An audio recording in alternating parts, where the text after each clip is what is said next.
অন্নপূর্ণা ভান্ডারের জুন মাসের টাকা দেওয়ার আগে আজ এইমাত্র দুটো বড় ঘোষণা হলো।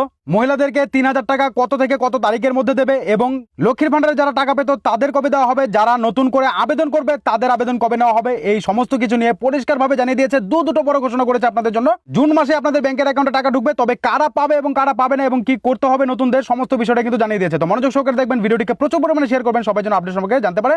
কোনো রকম কিন্তু আবেদন করার প্রয়োজন নেই, কিন্তু কাদের আবেদন করতে হবে সেটাও জানিয়ে দিয়েছে। তো এক এক করে আপনারা সরাসরি মন্ত্রীদের মুখেই শুনে নিন, তারপর আমি আপনাদেরকে সমস্তটা বুঝিয়ে দিচ্ছি। যারা যারা লক্ষ্মীর ভান্ডার পেতেন তাদেরই নাম আবার করে অন্নপূর্ণার ভান্ডার, জাস্ট নামগুলো ট্রান্সফার হয়ে যাবে এই স্কিমে, ডাইরেক্ট ব্যাংক ট্রান্সফার হবে। এবং যারা পাননি, তো এখান থেকে আপনারা অগ্নিমিত্রা পালের মুখেই শুনে নিতে পারলেন যে আপনাদেরকে যারা যারা লক্ষ্মীর ভান্ডার পাচ্ছিলেন তাদের সরাসরি ট্রান্সফার করে নিয়ে আসা হবে, ঠিক আছে। আর ডাইরেক্ট বেনিফিট ট্রান্সফারের মাধ্যমে আপনাদেরকে টাকা দেওয়া হবে।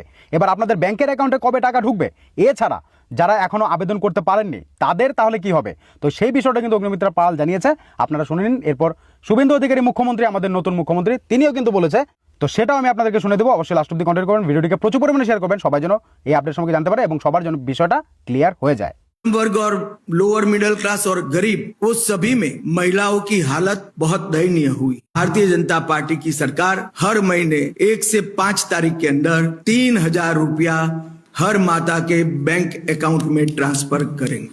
তো আমাদের স্বরাষ্ট্রমন্ত্রী অমিত শাহ তিনি কি বলেছে, 1 থেকে 5 তারিখের মধ্যে মহিলাদের ব্যাংকের অ্যাকাউন্টে, প্রত্যেক মহিলাদের ব্যাংকের অ্যাকাউন্টে 3,000 টাকা করে তাদেরকে অ্যাকাউন্টে দিয়ে দেওয়া হবে। এর পাশাপাশি কিন্তু তিনি এটাও বলেছে, আমাদের এই পশ্চিমবঙ্গ রাজ্যের মহিলাদের আর্থিক অবস্থা খুবই খারাপ, এই কারণে কিন্তু তাদেরকে প্রতি মাসে 3,000 টাকা করে দেওয়া হবে। আর সেই টাকা আপনাদের ব্যাংকের অ্যাকাউন্টে 1 তারিখ থেকে 5 তারিখের মধ্যেই ক্রেডিট হয়ে যাবে।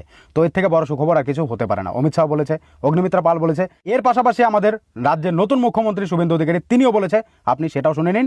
1 জুন আমরা অ্যাকাউন্টে 3,000 টাকা পাঠাবো। তো এখানেও আপনি সরাসরি মুখ্যমন্ত্রীর মুখেই শুনে নিতে পেরেছেন যে 1 জুন আপনাদের ব্যাংকের অ্যাকাউন্টে সরাসরি মহিলাদের ব্যাংকের অ্যাকাউন্টে 3,000 টাকা করে দেবে। এবার প্রত্যেককে টাকা দিতে হবে, সেটা 1 থেকে 5 তারিখের মধ্যে। এর জন্যই কিন্তু স্বরাষ্ট্রমন্ত্রী অমিত শাহ সরাসরি বলে দিয়েছে। তো 1 জুন থেকে টাকা দেওয়া শুরু হবে, আপনাদের ব্যাংকের অ্যাকাউন্টে 5 তারিখের মধ্যে ঢুকে যাবে, বুঝতে পারছেন। এবার প্রশ্ন, নতুনরা, যারা নতুন, একেবারে নতুন বা যারা টাকা পাবেন না, তারা কি করে কি করবেন সেটাও কিন্তু বলে দিয়েছে অগ্নিমিত্রা পাল, সেটাও আমি আপনাদেরকে শুনিয়ে দেবো।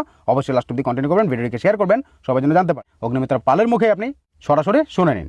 যারা পাননি, আমরা খুব শীঘ্রই একটি পোর্টাল শুরু করতে চলেছি, সেখানে তারা যারা পাননি এতদিন তারা অ্যাপ্লাই করবে।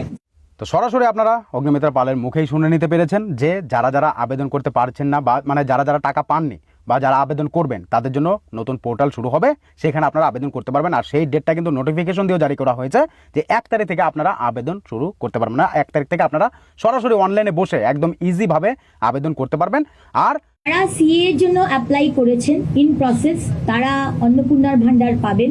যারা ট্রাইব্যুনালে অ্যাপ্লাই করেছেন তারা অন্নপূর্ণার ভান্ডার পাবেন। তিনি কিন্তু এটাও আপনাদের জন্য বলে দিয়েছে, যারা ট্রাইব্যুনালে অ্যাপিল করেছেন তারাও কিন্তু এই অন্নপূর্ণা ভান্ডারের 3,000 টাকা করে প্রতি মাসে পাবেন। যারা সিএতে আবেদন করেছেন তারাও অন্নপূর্ণা ভান্ডারের 3,000 টাকা করে পাবেন। তো এখান থেকে আশা করি পুরো বিষয়টা আপনাদেরকে ক্লিয়ার করতে পেরেছি যে 1 জুন থেকে 5 তারিখের মধ্যে আপনাদের ব্যাংকের অ্যাকাউন্টে টাকা দেবে। এর পাশাপাশি যারা টাকা পাননি এখনো পর্যন্ত, লক্ষ্মীর ভান্ডারে কোনো টাকাই পাননি, তো সেক্ষেত্রে তারাও আবেদন করতে পারবেন। এর পাশাপাশি কিন্তু এটাও তারা জানিয়ে দিয়েছে যে লক্ষ্মীর ভান্ডারে আপনারা টাকা পাচ্ছিলেন, আপনাদের সরাসরি অন্নপূর্ণা ভান্ডারে ট্রান্সফার করা হবে। তাই আপনাদের কোনো রকম ঝামেলা নেই, সরাসরি আপনারা টাকা পাবেন। শুধুমাত্র ব্যাংকের অ্যাকাউন্টে শুধুমাত্র ঠিকঠাক করে রাখবেন, ডিবিটি লিঙ্ক করে রাখবেন, আধার লিঙ্ক করে রাখবেন, ব্যাস, আর কোনো কিছু করতে হবে না। তো কারা কারা কি কি করেছেন অবশ্যই কমেন্ট করে জানাবেন। ভিডিওটিকে প্রচুর পরিমাণে শেয়ার করবেন, সবাই যেন আপনাদের সম্পর্কে জানতে পারে।